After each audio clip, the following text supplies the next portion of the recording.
आज के क्लास में हम लोग प्रश्नावली एक्सरसाइज 11.2 देखने वाले हैं। जितना भी क्वेश्चन हम एग्जाम्पल में बता चुके हैं, सेम टाइप का क्वेश्चन दिखेगा, उसको हम डिस्कस करने वाले नहीं हैं। लेकिन जितना भी नया टाइप का क्वेश्चन दिखेगा, हम सबको डिस्कस करने की कोशिश करेंगे एक एक कर करके। इसलिए कि ये चैप्टर जो है इम्पॉर्टेंट है एग्जाम पॉइंट ऑफ व्यू से। अगर बात करते हैं तो दिखाना है कि दर्शाइए कि जो दीर्घ कोसाइन, ये दीर्घ कोसाइन दिया हुआ है, किसी रेखा का दीर्घ कोसाइन दिया हुआ है, तीन रेखा का दिया है। यहाँ पर देख सकते हैं सेमीकोलन दिया हुआ है, ये तीन रेखा का दिया हुआ, तीन रेखाएं परस्पर लंबवत है। तो अगर दीर्घ कोसाइन या दीर्घ अनुपात का बात करेंगे, दोनों हम लोग सेम ही चीज हम लोग जानते हैं कि उस केस में क्या होता है। तो दो लाइन का दीर्घ कोसाइन या दीर्घ अनुपात, लंबवत अगर दो रेखा है, उसका दीर्घ कोसाइन या दीर्घ अनुपात, उसके गुणनफल के योगफल क्या हो जाता है, 0 के बराबर हो जाता है। ऐसा बताया, इस बार हम एक बार समझा देना चाहते हैं। सबसे पहले क्वेश्चन को लेते हैं।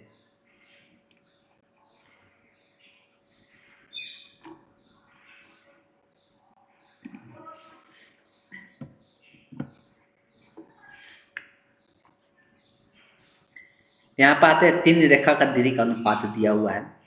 जैसा कि ये पहला रेखा का है, ये दूसरे रेखा का है और ये तीसरे रेखा का है। सबसे पहले जो हम लोग जानते हैं उसको हम लोग लिखेंगे दो रेखा परस्पर लंबवत होते हैं यदि ये चीज हम लोग पढ़े हैं कि इसका दीर्घ अनुपात a1 a2 plus b1 b2 plus c1 c2 बराबर क्या हो, 0 हो। या तो दीर्घ अनुपात बोले या दीर्घ कोसाइन, कहने का मतलब L1 L2 plus M1 M2 plus N1 N2 बराबर क्या हो, 0। ठीक है, तो पहला हम चेक करते हैं कि ये दोनों रेखा, जो तीन रेखा दिया है, तो सबसे पहले रेखा मान लेते हैं। इसमें कि माना कि तीन रेखाएं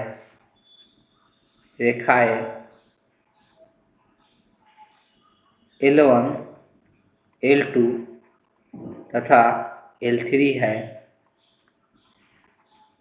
जिसका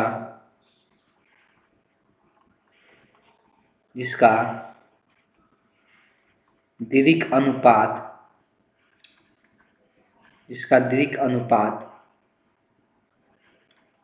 क्रमशः, सेम जो है उसी को लिख लेना है, क्रमशः पहला वाला का 12/13 माइनस 3/13 माइनस 4/13। यहाँ पर सेमीकोलन देना है, इसलिए कोमा देंगे तो यही लगेगा कि एक ही है। दूसरे का लिख लेंगे 4/13 12/13 3/13 तथा लास्ट वाला का 3/13 माइनस 4/13 12/13 है। ठीक है, ये तीन रेखा का दीर्घ अनुपात है। तो पहले L1 और L2 को चेक करते हैं, कोई लंब है कि नहीं।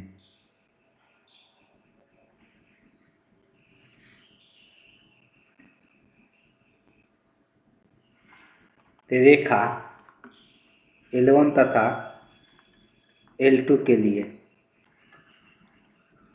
रेखा L1 तथा L2 के लिए हम लोग चेक करेंगे किसका मान, चेक करेंगे L1 L2 plus M1 M2 plus N1 N2।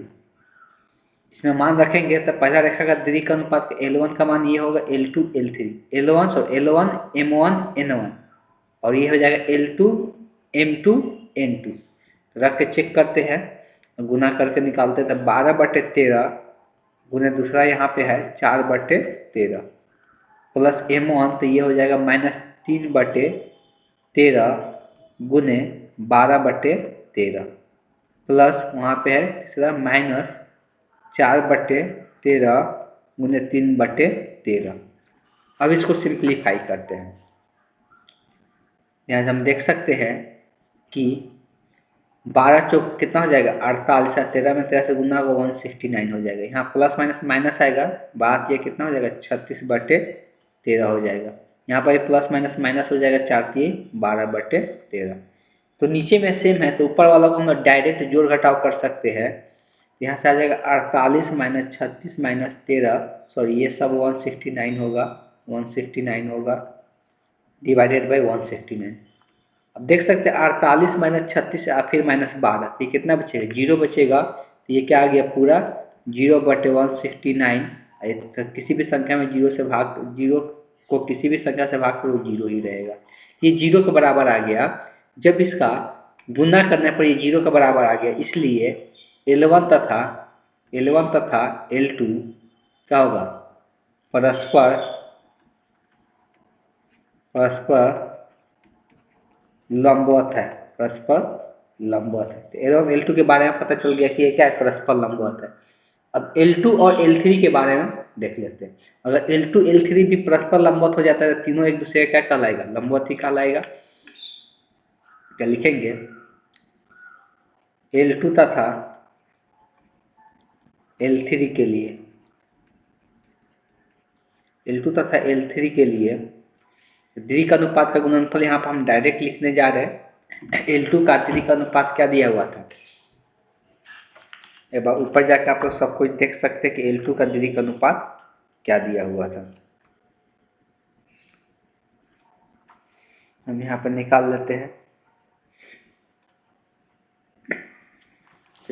L2 का पहला L1 का मान था 4/13 और इसमें L3 में L2 का मान है 3/13 प्लस M1 का मान यहाँ पे हो जाएगा 12/13 गुने यहाँ पर हो जाएगा 4/13 प्लस आगे हो जाएगा 3/13 गुने 12/13। अब इसको सिंप्लीफाई करते हैं, देखते हैं ये 0 के बराबर। साइन छूट रहा है शायद, यहाँ पे एक बार फिर से देख लेते हैं।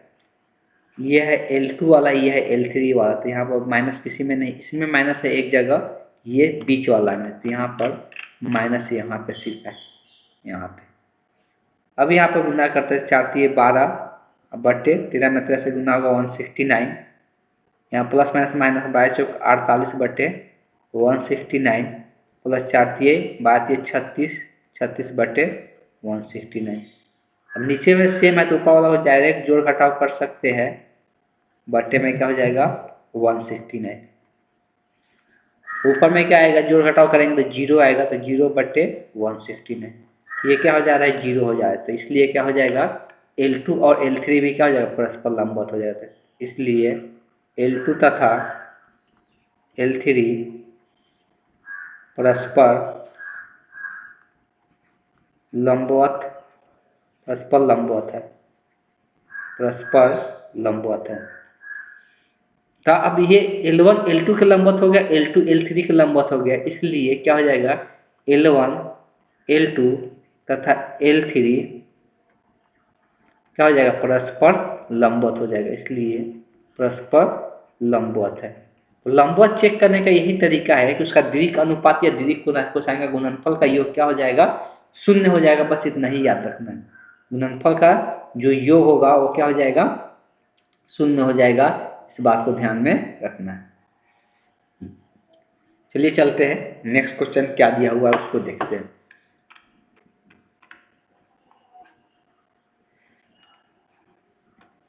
दो नंबर का बात करें, दिखाइए कि बिंदु इतना इतना मतलब दो बिंदु से होकर जाने वाली जो रेखा है, उसके बाद बोला है बिंदु इतना और इतना से जाने वाली जो रेखा एक दूसरे का क्या होगा लंब है, दिखाना है, दर्शाना है।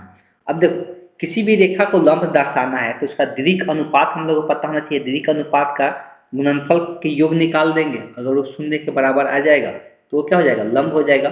तो रेखा पर दो बिंदु दिया हुआ है, तो किसी रेखा पर अगर दो बिंदु दिया हुआ होता है तो उस रेखा का हम लोग दीर्घ अनुपात कैसे निकालते हैं ये बताया गया है।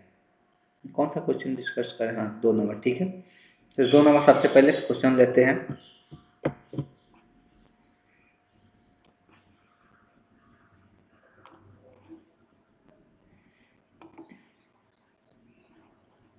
क्वेश्चन बनाने में समय लग रहा है।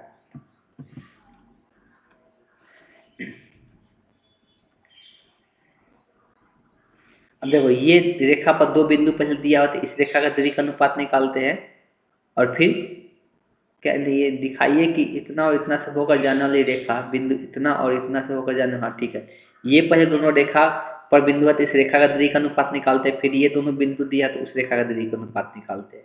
तो लिखेंगे पहला रेखा का पहला रेखा के दीर्घ अनुपात की ही यूज करते थे कि दीर्घ पहला रेखा के दीर्घ अनुपात के ही यूज करते, रेखा के दीर्घ अनुपात।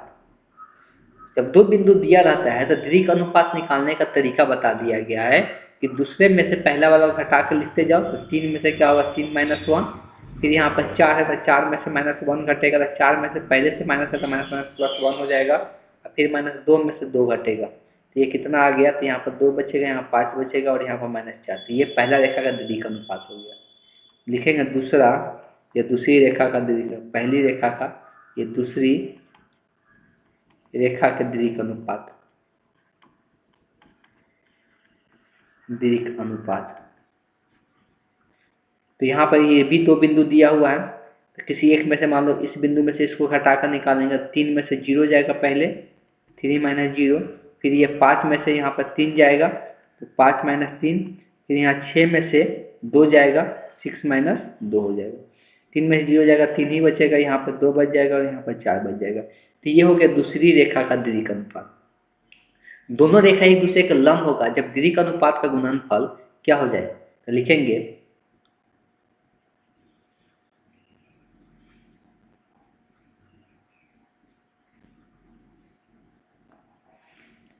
तो पहली तथा दूसरी रेखा के लिए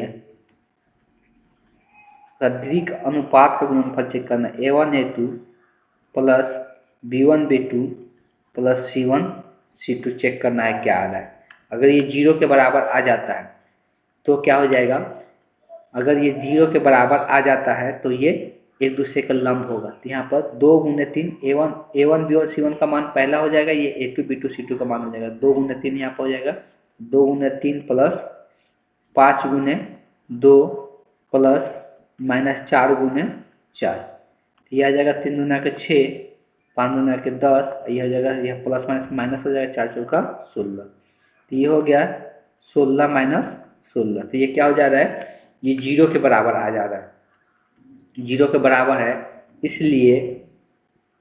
इसलिए दोनों रेखाएं परस्पर लंबवत है या लंब है, लंबवत भी लिख सकते, लंबवत है।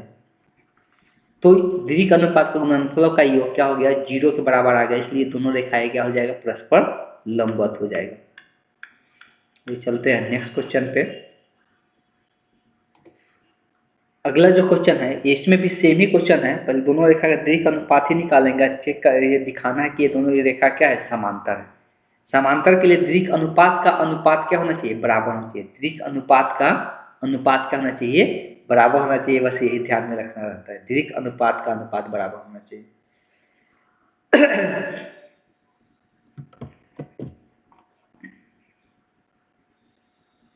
3 नंबर क्वेश्चन लेते हैं।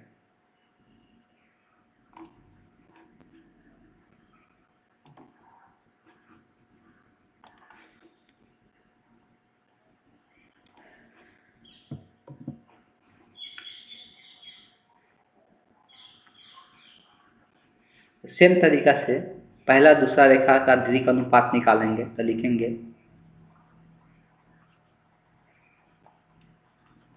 पहली रेखा की दीर्घ अनुपात, तो यही दो बिंदु दिया तो सेम तरीका होगा, 2 में से यहाँ पे 2 में से 4 को घटाएंगे, 2 माइनस 4, फिर 3 में से 7 को घटाएंगे, 3 माइनस 7, फिर ये 4 में से 8 को घटाएंगे, 4 माइनस 8, इस तरह से क्या आ जाएगा -2 -4 -4। अब दूसरी रेखा का दीर्घ अनुपात निकालेंगे। दूसरी रेखा के दीर्घ अनुपात,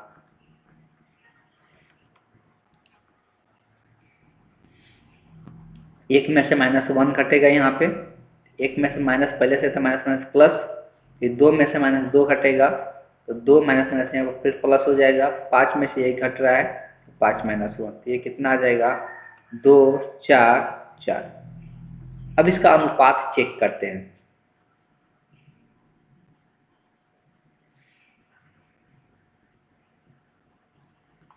दोनों रेखाओं के दीर्घ अनुपात का अनुपात, दीर्घ अनुपात का अनुपात, अनुपात लेते हैं तो -2/2 हो जाएगा। -2/2 चेक करना है बराबर आएगा कि -4/4 -4/4। 1 2 से 2 कट गया, यहाँ से भी 4 से 4 कट जाएगा, 4 से 4 सब क्या बच रहा है 1 -1 -1। ये क्या देखने को मिल रहा है -1 बराबर है -1 बराबर है -1 के। जब ये अनुपात का दीर्घ अनुपात का अनुपात बराबर हो जा रहा है, इसलिए दोनों रेखाएं क्या कहलाएगा, दोनों रेखाएं समांतर, इसलिए दोनों रेखाएं समांतर है। इस बात को ध्यान में रखना है कि जब अनुपात का दीर्घ अनुपात का अनुपात बराबर हो जाए तो दोनों रेखाएं क्या हो जाती है, समांतर हो जाती है। चलिए चलते हैं नेक्स्ट क्वेश्चन की ओर, देखते हैं कौन सा क्वेश्चन और बनाना है।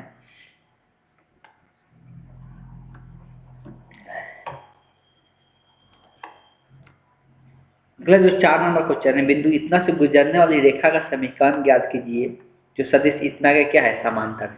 अब ये सेम एग्जांपल बता चुके हैं कि ये क्या दिया हुआ है, तो ये बिंदु दिया हुआ है, एक बिंदु दिया हुआ, उसके समांतर एक सदिश दिया हुआ है, तो रेखा का समीकरण कैसे लिखते हैं, तो ये सेम चीज बता दिया गया है कि रेखा का जो समीकरण होता है कैसे लिखा जाता है, आर बराबर, ये बिंदु का स्थिति सदिश होता है लैम्डा इंटू ये समांतर सदिश होता है। समांतर सदिश को यहाँ पर लिख देना है और बिंदु का स्थिति सदिश लिख के यहाँ पर लिख देना है, तो ये रेखा का समीकरण हो जाएगा।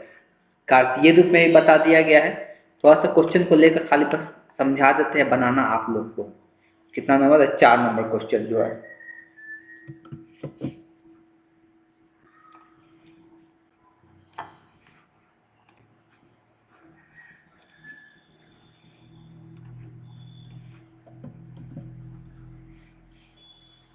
क्वेश्चन को ध्यान से देखेंगे तो एक बिंदु से और एक समांतर रेखा दिया रहता है, तो ये बनता है स्थिति सदिश क्या बनेगा, आई कैप प्लस 2 जे कैप प्लस 3 के कैप, और ये बनता है बी सदिश जो कि दिया हुआ है 3 आई कैप प्लस 2 जे कैप प्लस 2 के कैप। अगर सदिश रूप में दिया होगा आंसर तो सदिश रूप में आंसर हो जाएगा, क्या हो जाएगा, A vector plus lambda into B vector. रेखा का समीकरण सदिश रूप में यहाँ पर ए और बी का मान रख देना है। और कार्तीय रूप में लिखना होगा तो कार्तीय रूप में x माइनस x1 बाई ए होता है, y माइनस y1 बटे बी होता है, और z माइनस z1 बटे सी होता है। x1 y1 z1 ये बिंदु होता है जो कि 1 2 3 हो जाएगा, और ए बी सी एक घटक होता है सदिश बी का, ये क्या हो जाएगा 3 2 -2 हो जाएगा। सबका मान यहाँ पर रख देना है, समीकरण निकल जाएगा। ये पहले भी बता चुके हैं इसलिए यहाँ पर डिस्कस नहीं कर रहे। फिर भी आप लोगों से नहीं बनेगा तो उसके बाद बता सकते हैं, फिर इसका हम सोल्यूशन बता दें। अगला क्वेश्चन देखते हैं 5 नंबर दिया है कि बिंदु जिसकी स्थिति सदिश, बिंदु है जिसकी स्थिति सदिश यहाँ पे दिया हुआ है, से गुजरने वाले सदिश इतना की दिशा में जाने वाली रेखा का सदिश का सदिश तथा कार्तीय, देखो ये भी सेमी चीज दिया हुआ है, ये स्थिति सदिश दिया हुआ है, ये क्या दिया हुआ है, स्थिति सदिश दिया हुआ है, और ये दिशा वाला सदिश मतलब समांतर वाला सदिश दिया है। दिशा का मतलब हो गया समांतर वाला, जिस रेखा का समीकरण ज्ञात करना है उसका दिशा वाला सदिश ये दिया हुआ है। ये बी सदिश दिया हुआ है और ये ए सदिश दिया हुआ है, तो फिर से कार्तीय समीकरण और सदिश समीकरण दोनों ज्ञात करना है। कार्तीय समीकरण और तो सदिश रूप में समीकरण, तो ये ए का मान हो गया, ये बी का मान हो गया। एक बार लिख भी देते हैं, इसको भी हम नहीं बनाएंगे, आप ही लोग को बनाना है, तो आप दे देते हैं।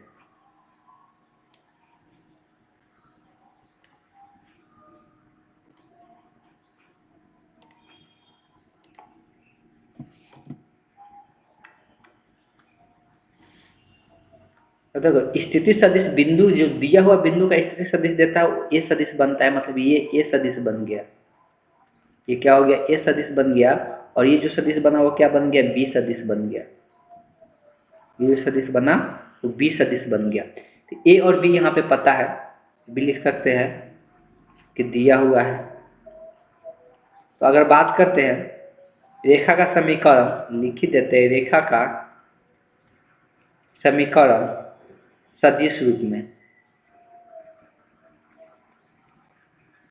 सदिश रूप में लिखते हैं तो r बराबर क्या होता है, A vector plus lambda into B vector. A B का मान रख देते हैं कि ए का मान यहाँ पर 2i कैप माइनस जे कैप प्लस 4k कैप हो गया, प्लस लेमडा इंटू यहाँ पर बी का मान ब्रैकेट देके लिखेंगे इसलिए लेमडा इसके साथ गुना में है 2j माइनस के कैप। इस तरह से ये सदिश समीकरण हो गया, बहुत सिंपल सा था। अगर कार्तीय रूप में लिखना चाहते हैं समीकरण को तो क्या हो जाएगा, तो लिखेंगे रेखा का समीकरण कार्तीय रूप में। कार्तीय रूप में अगर हम दर्शाते हैं रेखा का समीकरण तो ये भी बहुत ज़्यादा डिफिकल्ट नहीं है। कार्तीय रूप में फॉर्मूला क्या होता है, x minus x one by a बराबर होता है y minus y one by b, होता है z minus z one by c. ठीक है, यहाँ पर ए बी सी कौन होता है, तो ये भी बहुत बार बता दिया गया। ए बी सी जो होता है जो समांतर सदिश का घटक होता है 1 2 माइनस 1 हो गया। एक्स वन और जेड वन क्या होता है, तो जो स्थिति सदिश होता है जो बिंदु दिया रहता है तो ये स्थिति सदिश का घटक हो जाएगा तो 2 माइनस 1 और 4 हो जाएगा। यहाँ पर लिख भी सकते हैं जहाँ x1 y1 z1 का जो मान होगा वो क्या हो जाएगा 2 माइनस 1 4 हो जाएगा, तथा ए बी सी का जो मान होगा ए बी सी यहाँ से निकल जाएगा समांतर सदिश तो 1 2 माइनस 1 हो जाएगा। इसी का मान इसमें क्या करना है, रख देना है। तो x माइनस एक्स वन की जगह क्या है 2 डिवाइडेड बाई ए, तो ए का मान है 1 बराबर y माइनस वाई की जगह पहले से यहाँ पर माइनस है फिर से ये माइनस आया था माइनस माइनस प्लस 1 हो जाएगा। b का मान यहाँ पे कितना है 2 है, बराबर z माइनस जेड वन का मान यहाँ पे कितना है 4 है, बटे में यहाँ पर क्या हो जाएगा माइनस 1 हो जाएगा। तो ये कार्तीय रूप में रेखा का समीकरण हो गया। बस तो ज़्यादा डिफिकल्ट है नहीं, आप लोग अपने से बना सकते हैं। चलिए देखते हैं नेक्स्ट क्वेश्चन क्या दिया हुआ है। आगे दिया हुआ है 6 नंबर क्वेश्चन कि उस रेखा का कार्तीय समीकरण ज्ञात कीजिए जो बिंदु इतना से होकर जाती है और इतना के समांतर है। अब ये क्वेश्चन में कुछ दम है, ये कुछ नया क्वेश्चन दिख रहा है हमको, ये बताना पड़ेगा। ये क्वेश्चन आप लोग से नहीं बनेगा। इस क्वेश्चन को हम लेते हैं।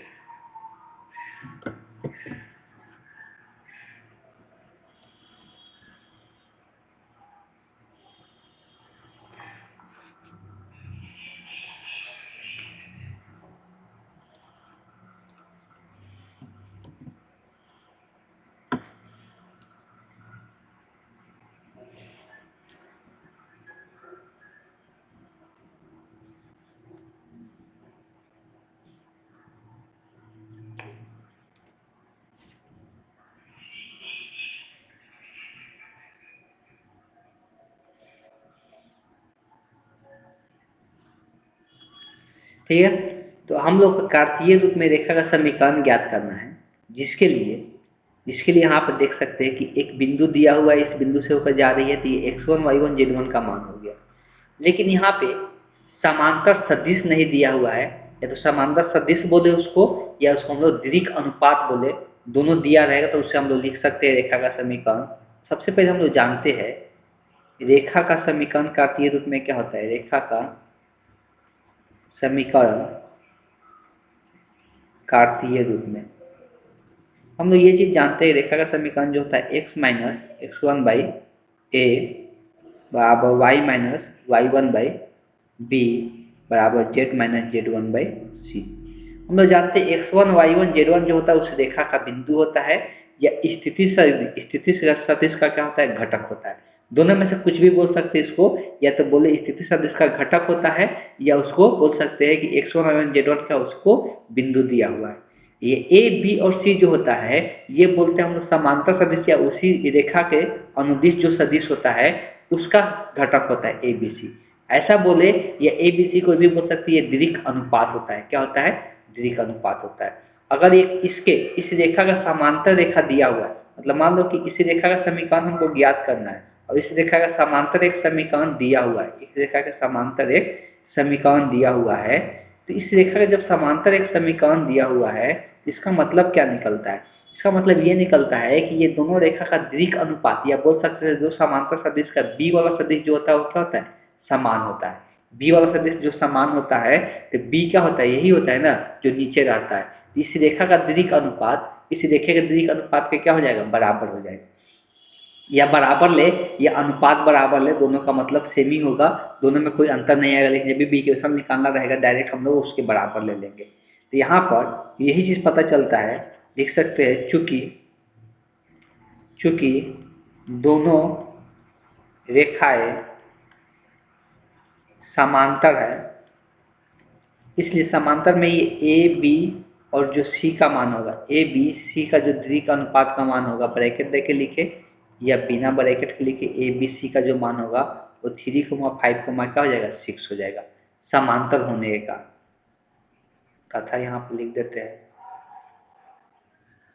x प्लस 3/3 था, y माइनस 4/5 है, z प्लस 8/6 है। अब ये मत समझ लेना है कि इसका जो बिंदु होगा वही बिंदु सेम ही यूज कर लेंगे। समांतर आता है तो ये नीचे वाला सिर्फ समान होगा, दीर्घ अनुपात समान ले लेना है, ये बिंदु को समान नहीं ले लेना है, दोनों अलग अलग बिंदु से होके जा रहा है। ठीक, इस बात को ध्यान में रखना है। तो अब यहाँ पे x1 y1 का जो मान होगा, x1 y1 और z1 का मान क्या होगा? तो ये जो बिंदु दिया हुआ है वही हो जाएगा, कितना दिया है? -2, 4 और -5। अब सबका मान इस समीकरण में क्या करेंगे? रख देंगे। रखेंगे तो x माइनस x1, माइनस यहाँ पर -2 है तो माइनस माइनस क्या हो जाएगा? +2/, a का मान, a का मान हम लोग कहाँ से लिखेंगे? a का मान यहाँ पे कितना है? 3 है, तो नीचे में यहाँ पे 3 रख देंगे, बराबर y माइनस y1, यहाँ पर y1 का मान कितना है? 4 है, तो यहाँ पर 4 हो गया, बटे में b है तो b का मान यहाँ पर कितना है? 5 है, तो 5 रख देंगे। z माइनस z1 का मान -5 है, यहाँ माइनस माइनस क्या हो जाएगा? +5 हो जाएगा, डिवाइडेड बाई यहाँ पर बी सी का मान क्या है? 6 है, तो 6 हो जाएगा। तो यही कार्तीय रूप में रेखा का समीकरण हो गया। तो समांतर रेखा का समीकरण इसलिए दिया हुआ था कि उसका हम लोग दीर्घ अनुपात यूज कर सके इस रेखा के लिए, इसलिए समांतर रेखा का दीर्घ अनुपात समान होता है या अनुपात में समान होता है, अभी थोड़ा देर पहले ही हम लोग देखे थे। तो अनुपात में भी समान लिखते हैं, फिर भी हम लोग यहाँ पे समान लिख सकते हैं, इसलिए अनुपात में कुछ भी संख्या लेंगे उसका कोई मतलब नहीं। मान लो कि इसमें 2 से पूरा में गुना कर दे, नीचे में तो कोई अंतर आएगा? नहीं आएगा, समीकरण वही रहेगा, इसलिए फिर 2 2 2 क्या हो जाएगा? कट जाएगा। ठीक, इस तरह से ये ध्यान में रखना है कि उसका इसलिए दिया हुआ था कि उसका दीर्घ अनुपात हम लोग यूज कर सके। अभी तक हम लोग टोटल 6 क्वेश्चन डिस्कस किए, बाकी और भी क्वेश्चन अपने से बना सकते हैं लोग। अगर हम लोग बात करें, एक रेखा का कार्तीय समीकरण दिया तो सदिश समीकरण ज्ञात करना है, कार्तीय दिया इसको सदिश में चेंज कर देना है। तो कैसे चेंज करेंगे? सदिश में चेंज करने के लिए हमको पता है कि ये जो बिंदु रहता है ये x1 और z1 रहता है, यही स्थिति सदिश बनता है, और नीचे वाला से क्या होता है? समांतर सदिश b बनता है। तो इससे a सदिश बनता है, इससे b सदिश बनता है, उसका हम लोग क्या कर सकते हैं? सदिश समीकरण लिख सकते हैं। निम्न युग्मों के बीच का कोण ज्ञात करना है, कोण का डायरेक्ट फॉर्मूला यूज करना है। यहाँ पर दोनों दो यहाँ पर दिया हुआ है 2 क्वेश्चन, इसमें कोण ज्ञात करने वाला ये भी निकाल सकते हैं। दो कोण ज्ञात करने का 2 तरीका बताया गया कि अगर विषम तलीय रहेगा तो कैसे पता चलता है समांतर है तो विषम तलीय, तो ये लेमडा और म्यू के बाद देखा जाता है। अगर समान दिया रहेगा तो समांतर होगा, तो समांतर वाला फॉर्मूला यूज करेंगे, और समांतर नहीं होगा तो विषम तलीय वाला फॉर्मूला। इसमें कोई भी समांतर नहीं दिख रहा है, ये बी वाला जो है वो समान नहीं दिख रहा है, समांतर नहीं है, तो उस केस में हम लोग क्या करेंगे? विषम तलीय यूज करना है। तो 8 नंबर भी क्वेश्चन बना सकते हैं लोग, 9 नंबर भी क्वेश्चन बना सकते हैं लोग। इसके लिए यहाँ पर दो रेखाओं के बीच का कोण बोला है, तो 2 रेखाओं के बीच, अच्छा कोण का बात हो तो विषम तलीय समतलीय तो बात ही नहीं है ना, दूरी निकालने के लिए बात होता है, तब ना सम विषम तलीय आता है। तो यहाँ पर डायरेक्ट फॉर्मूला यूज करेंगे, यहाँ पर भी डायरेक्ट फॉर्मूला यूज करके हम लोग निकाल सकते हैं कोण निकालने के लिए। ये सब क्वेश्चन आसान है। इसमें पी का मान ज्ञात करना ये छोड़ सकते हैं, हम बताएंगे। इसको दिखाना है कि परस्पर लंबवत है, तो परस्पर लंबवत 2 रेखा कब होता है? जैसे दीर्घ अनुपात का गुणनफल क्या हो? गुणनफल का योग 0 हो। इसको भी बताए हैं। ये दूरी निकालने के लिए दिया हुआ न्यूनतम दूरी, तो न्यूनतम दूरी के लिए देखा जाता है विषम तलीय है कि समांतर है। तो यहाँ पर लेमडा के बाद और म्यू के बाद समान दिख रहा है? नहीं है, समान है नहीं है, इसका में विषम तलीय वाला फॉर्मूला यूज होगा न्यूनतम दूरी ज्ञात करने के लिए। इसका भी न्यूनतम दूरी ज्ञात करने के लिए विषम तलीय यूज होगा। मतलब सब समान ही चीज़ है, बस एक क्लास में थोड़ा हिंट्स देते कि बता देंगे और कंप्लीट कर देंगे। तो आज क्लास को हम यहीं पे एंड करते हैं।